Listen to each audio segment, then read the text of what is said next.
I'm going to start this video with a question. What was the point, Edge? In October 2023, the rated R superstar made his AEW debut to a hell of a lot of fanfare. You only need to look at the views that his arrival generated to show how much excitement there was for Edge's arrival, even if he was now going under his real name, Adam Copeland. Edge said in interviews that the reason he left WWE was because of a lack of opportunity. Allegedly, he wanted to do much more with his career at the time, and it felt like WWE had nothing for Edge to do. I have to ask Edge, is this much better? I should clarify that I love Edge as a wrestler and a performer, but as a person, the more I've seen of him, the more I've believed in the old adage of don't meet your heroes. I remember even before his WWE return, seeing him get into arguments with fans on Instagram over the slightest thing. Like if fans were begging him to return, he would get angry and have arguments with them in the comments. You'd think a WWE Hall of Famer and Hollywood actor would have better things to do, but during his injury-related hiatus, he apparently didn't have anything better to do at all.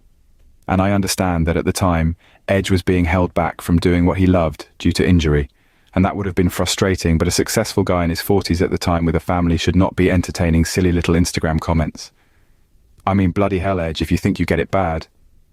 How do you think Logan Paul feels with the comments that he gets? Are you telling me that Logan Paul has thicker skin than Edge? These days, Edge disables comments or restricts them on most of his Instagram posts. Understandable. Instagram is a vile hellhole, but it implies that Edge, or in this instance Adam Copeland, takes things a little bit to heart.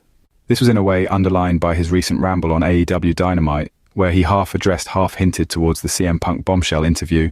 I did a video about this promo at the time, but let's just say there's a reason they call him Copeland. One thing that stood out to me about the promo, though, was just how angry Edge seemed to be. It felt like I was being grabbed by a homeless man in the street, stinking of booze and cigarettes, grabbing me and shaking me whilst angrily yelling, "Can't you see how happy I am? Can't you see how great everything is?" Sure, mate. And the Young Bucks are just as good as the Hardy Boys were. What makes no sense to me is how they've used Edge. Not only was his debut a run-in and save sort of debut, but the first thing they did was enter him into an underwhelming stale feud with Christian. Not that I'm saying the run-in was done poorly or anything, but like, you've already instantly lost him in the weeds. Wrestling fans know that Edge is in AEW because WWE lacked opportunity for him. But just how lacking was that opportunity? Because if all they're going to do is stick that stupid TNT belt on Edge and have him engage in meaningless feuds with nobodies or stale feuds with Christian, it doesn't make a blind bit of difference. Do you enjoy wrestling in half-empty arenas, Edge? Or will your unyielding, fingers in the ears, la-la-la-la optimism not allow you to see just how this is going? I hate to play armchair booker. Then again, Tony Khan is the definition of an armchair booker, with far too much money and power. But just imagine if Edge had arrived in a similar fashion to Punk. I feel like Edge's arrival in AEW would have meant a little more if when he arrived he just simply came out and talked to the fans. Got them invested in his story. I would have actually kept him miles away from Christian in his first few months or so. Instead, I would have had Edge directly involve himself in the world title picture. Have Edge arrive at AEW, have him cut a promo where he says how the WWE were telling him he was too old, too broken to wrestle for the big championship anymore. Then you can have him rather intensely look at the camera and say something like, "On the contrary, I'm far more dangerous than ever. Years of experience, and my body is so broken that it's goddamn numb, so try and hurt me." The fans go a little wild. Then you have MJF, who was champion at the time, come out and say something about Edge being too old, too entitled. MJF can talk about Edge's past and say, "Not so different, you and I." Play on the fact that Edge was a heel for the most iconic parts of his career. Play on the new heel versus old heel dynamic. That way you elevate MJF. You elevate your world title by having a legitimate star involved in the picture. And it also makes sense of Edge wanting to be in AEW in the first place. Creating an angle where Edge takes the role of a sympathetic babyface veteran who wants one last run as a world champion to prove he can do it, and MJF is willing to do anything to keep him away from that. Tell me that wouldn't have left everyone in a better position than where they ended up. Instead, it's some weird back and forth with Christian followed by this underwhelming TNT title reign. I mean, it's just bad. Sorry AEW marks, I don't care, it's dog poop.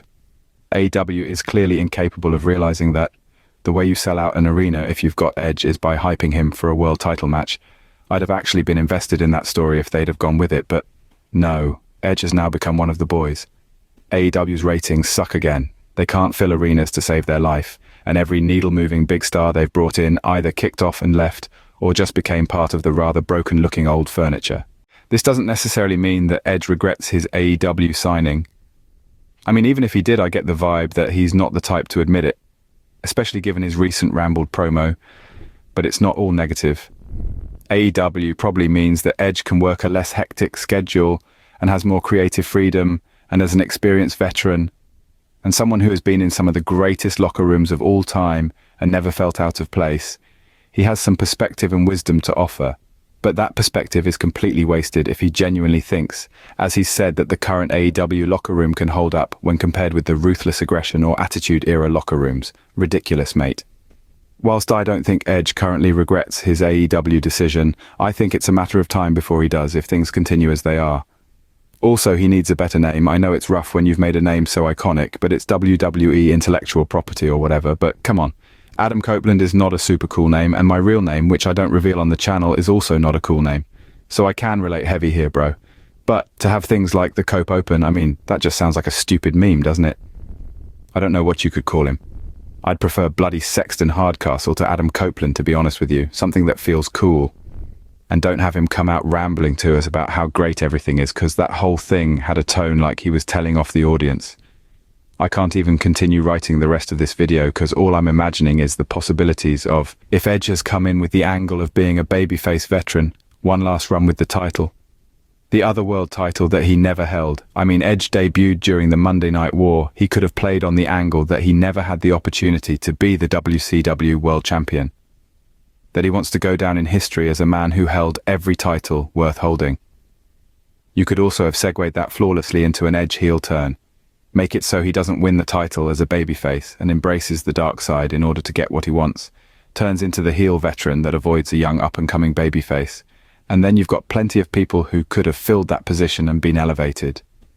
Wardlow Hobbs just someone with some promise and potential, but no. AEW will take anything that's white hot and instantly put it on ice, and it sucks. We could have had some really great moments from this. Instead, it just feels like Edge isn't the same star he once was anymore. So there you go, a sarcastic Mark and his pessimism rambling about someone far more successful and interesting than myself. I do have a lot of love for you, Edge. So much of my childhood was built around you, and when I was 10, I wanted The Undertaker to legitimately end your existence. So it's all said with love. But whilst you may not regret this run yet or ever, it's bloody underwhelming. Thanks for watching.